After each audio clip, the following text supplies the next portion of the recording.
오늘의 말씀 본문은 마가복음 3장 20절에서 30절입니다. 예수님께서 집에 오시자 다시 많은 사람들이 모여들었습니다. 그래서 예수님과 제자들은 식사도 할 수 없을 지경까지 되었습니다. 예수님의 식구들이 예수가 정신이 나갔다고 말하는 소리를 듣고 그를 잡으러 왔습니다. 예루살렘에서 온 율법학자들은 이렇게 말했습니다. 예수가 바알세불이 들렸다.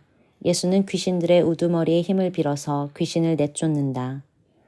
예수님께서 사람들을 불러 모으시고 비유로 말씀하셨습니다. 사탄이 어떻게 사탄을 내쫓을 수 있느냐? 만일 나라가 자기들끼리 나뉘어 싸우면 그 나라는 제대로 설 수 없다. 만일 한 집안이 자기들끼리 나뉘어 싸우면 그 가정은 제대로 설 수 없다. 만일 사탄이 자기들끼리 나뉘어 싸우려고 일어나면 스스로 망할 것이다. 먼저 힘센 사람을 묶어놓지 않으면 그 사람의 집에 들어가 그의 재산을 약탈할 수 없다. 묶어놓은 뒤에야 그 집을 약탈할 것이다. 내가 너희에게 진정으로 말하는데 사람들이 무슨 죄를 짓든지 어떤 비방을 하든지 그것은 모두 용서받을 수 있다. 그러나 성령님을 모독하는 죄는 결코 용서될 수 없다. 그것은 영원한 죄이다. 이 말씀을 하신 것은 율법학자들이 예수님께 더러운 귀신이 들렸다고 말했기 때문입니다. 여러 세대에 걸쳐 복음서를 읽고 사람들은 그 안에 담겨있는 내용을 얼마나 신뢰할 수 있는지에 대해서 참 다양한 태도를 보였는데요. 회의적인 사람들은 복음서를 후대교회가 그들이 섬기는 예수님을 선전하기 위해 만들어낸 책이다 라고 주장을 했습니다. 이와 달리 근본주의자들은 복음서를 하나님이 직접 음성으로 말씀해 주셨고 그냥 그 내용을 그대로 받아 적은 책이 성경이다 라고 주장했습니다. 대다수의 평범한 그리스도인들은 방금 말씀드린 두 극단적인 입장의 중간 어딘가에 위치해 있죠. 여러분, 우리가 견고한 신앙생활을 하려면 무언가 안전하게 딛고 설 수 있는 디딤돌 같은 성경 말씀이 필요합니다. 그런데 오늘 본문이 바로 그런 역할을 해주는데요. 초대교회 성도들 중에 어느 누구도 예수님이 귀신과 같은 편이다 이런 식의 고발을 당했다라고 이야기를 만들어낼 사람은 없습니다. 왜냐하면 그 이야기를 근거로 해서 예수님 행하시는 새로운 일을 반대하는 사람들이 예수님과 교회를 공격할 수 있었기 때문입니다. 그럼에도 불구하고 오늘 본문은 이런 위험한 내용을 적고 있죠. 왜 그랬던 걸까요? 그 이유는 본문에 역사적인 근거가 있는 사실이 담겨 있었기 때문입니다. 예수님은 그분이 일으키신 놀라운 일들로 인해서 반대자들에게 실제로 공격을 받으셨던 거죠. 반대자들은 예수님 행하신 이적들을 모두 귀신과 한편이 되어서 일으킨 것이라고 비방했습니다. 예수님이 범상치 않은 일을 일으키신 사실 자체를 부정할 수는 없으니까 반대자들은 이런 식으로 거짓된 비방을 했던 거죠. 사실 이런 비방의 배후에는 어둠의 영들 그리고 그 우두머리인 사탄이 있습니다. 사탄은 그 당시에 인간 권위자들을 통해서 예수님이 하신 일들을 무너뜨리려고 했습니다. 그러는 과정에서 사탄의 선동을 받은 율법학자들이 예수님을 사탄과 한패라고 몰아세웠죠. 예수님을 무너뜨리려고 사탄이 예수님을 자신과 한패라고 말하며 사람들에게 의심과 비난을 받고 궁지로 몰리게 했습니다. 여러분, 얼마나 이게 모순된 상황인가요? 하지만 사탄이 누구인지를 생각해 보면 우리는 이 상황을 충분히 이해할 수 있습니다. 사탄이란 말 자체는 고발자라고 하는 뜻을 갖고 있는데요. 지금의 검찰총장과 같은 그런 존재였습니다. 사탄은 죄를 지은 사람들을 고발하고 책망하는 일을 맡았습니다.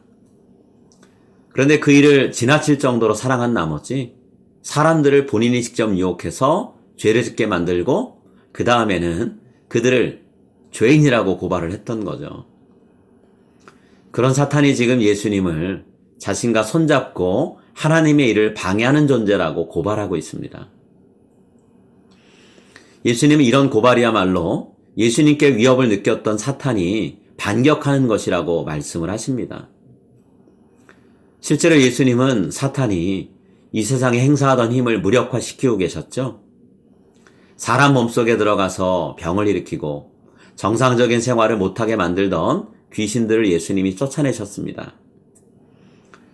그러다 보니 사탄이 점점 설 자리가 줄어들었고 지금 예수님이 힘센 자인 사탄을 묶어놓고 그가 세운 나라를 무너뜨리고 계시는 것을 두 눈으로 볼 수밖에 없었습니다.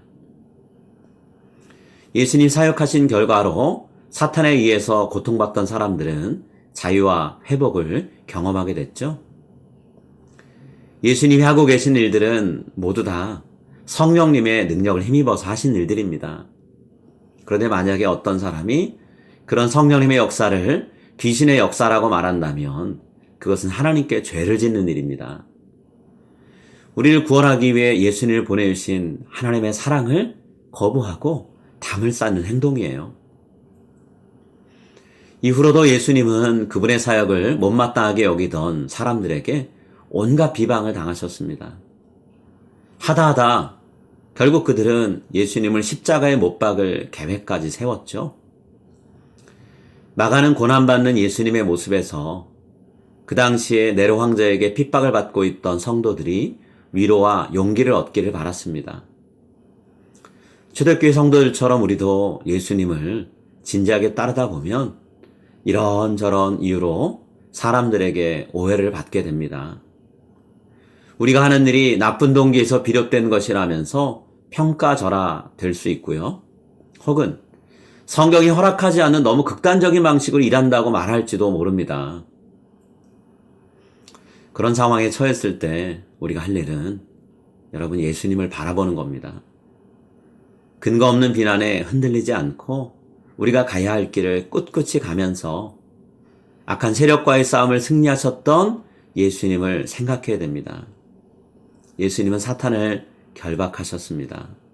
그리고 우리로 하여금 성령의 능력을 힘입어서 사탄의 나라에 속한 모든 악한 것들을 무너뜨리고 하나님의 나라를 세우게 하세요. 여러분, 하나님이 우리를 승리하게 하실 것입니다. 그러니 용기 잃지 마시고요. 끝까지 우리가 달려가는 이 신앙의 경주를 마쳤으면 합니다. 주님이 걸어가신 길을 따라가다 보면 마침내 승리의 면류관을 쓰게 될 것입니다. 하나님의 칭찬과 상을 기대하면서 힘을 다해서 달려가는 여러분들이 다 되시길 이 시간 간절히 축복합니다.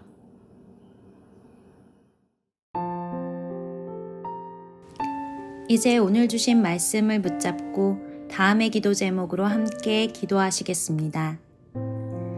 성령님의 놀라운 능력을 저에게 허락해 주셔서 이 세상 속에서 사탄에 짓눌려 고통받고 괴로워하는 사람들을 치유하고 회복시키게 하소서.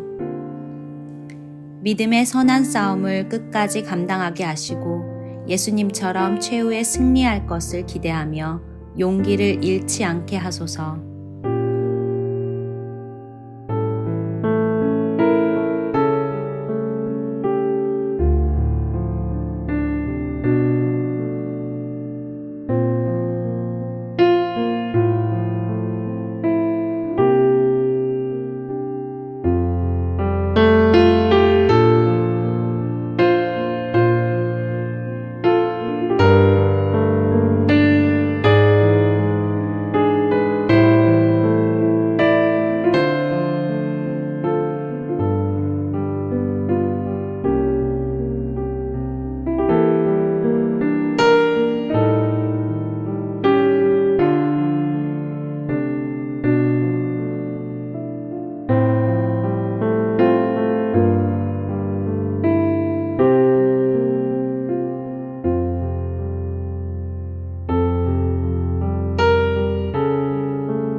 이제 오늘의 합심 기도 제목을 따라서 함께 기도하겠습니다.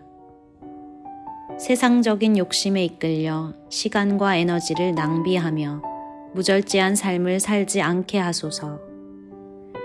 하나님 앞에서 결단했지만 그대로 지키지 못하고 쉽게 무너지는 저의 연약함을 긍휼히 여기소서. 나의 힘이 아닌 성령님의 능력과 지혜로 구별된 삶을 살아가는 저와 우리 가정이 되게 하소서.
이제 다음 기도 제목을 놓고 함께 기도하겠습니다. 현장 예배에 참여하지 못하고 가정에서 예배를 드리며 답답해하는 성도님들을 위로해 주소서. 연로하신 부모님의 건강과 한창 자라나는 자녀들의 건강, 학업, 미래를 지켜주소서. 불안정한 직장 생활과 사업으로 두려움과 염려가 찾아올 때 하나님께 기도하며 기다리게 하소서.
이제 다음 기도 제목을 놓고 함께 기도하겠습니다.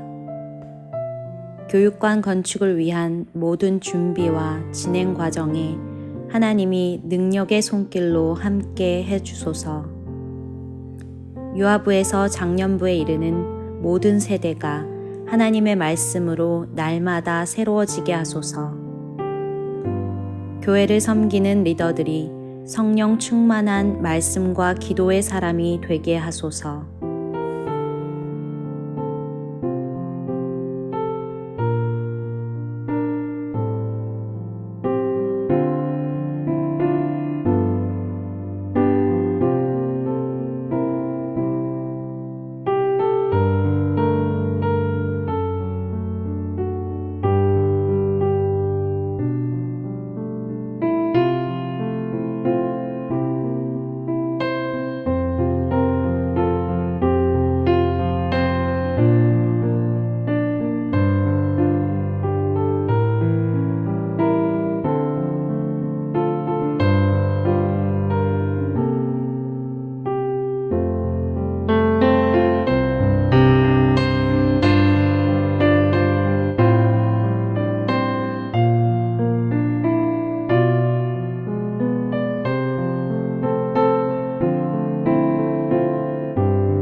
이제 자신과 가정을 위한 기도 제목을 놓고 함께 기도하겠습니다.